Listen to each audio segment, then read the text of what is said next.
Hello Rebels and welcome back to my life. Sometime over the weekend I passed 500 Twitter followers. If you're one of them, you're awesome. If you're not, my Twitter's in my description. Some of you are like, 500 followers? That's not impressive. Well, it's impressive to me! And that's actually what I want to talk to you about today. Viewpoint. What exactly is Viewpoint? Well, Viewpoint is two things. One of them externally controlled and one of them internally controlled. The externally controlled viewpoint is literally the point from which you are viewing. It's what you can see from where you are. If you're on top of a mountain, the world looks big and wide open. If you're at the bottom of a well, the world looks small and terrifying. However, there's also your internally controlled viewpoint, and that's how you think about what you can see, and also how you think about what you think. What the hell does that mean? Well, the human mind has this amazing ability to run through different potential scenarios before actually seeing them happen. It's our way of running through different solutions to problems related to surviving. Like a quarterback deciding which way to run, or which way to throw a ball, or a writer deciding which character's perspective is best to tell a story from. We can run whole scenarios through our minds by loading in a few factors that will guide how we think about them. But this type of thinking can become permanent in our minds as well, and it can happen in one of two ways. Either we can elect to go about life with a certain viewpoint, or a certain viewpoint can be thrust upon us by the world. This can be a good or a bad thing, but generally when you choose your own viewpoint on life, it tends to be a good thing.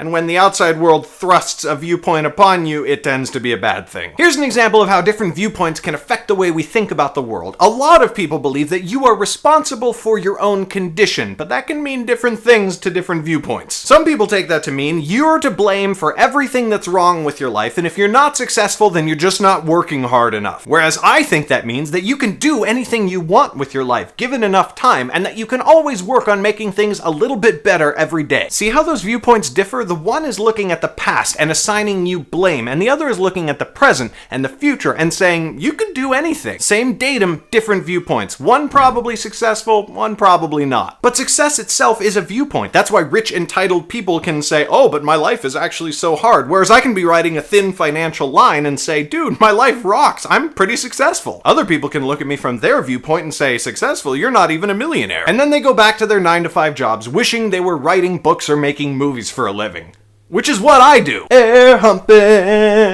Now, of course, everything I'm saying in this video is a viewpoint, and your own viewpoint or your own situation in life might not let you believe it or see how it applies to you. But let me just say that even if you just want to believe this is true, give it a shot. Yes, terrible things can happen in life sometimes, and we can live in bad or underprivileged or even oppressive situations. But the only thing that we are always in control of is how we try to see the world. And if you say changing how you think about the world isn't as good as actually going out and doing something to improve your life, I'd respond with, if you don't change how you think about life, how could you ever think you could go out and do something to improve it? Enough deep thoughts for the day, Rebels. Tomorrow I'll tell you about who and whom. Bye.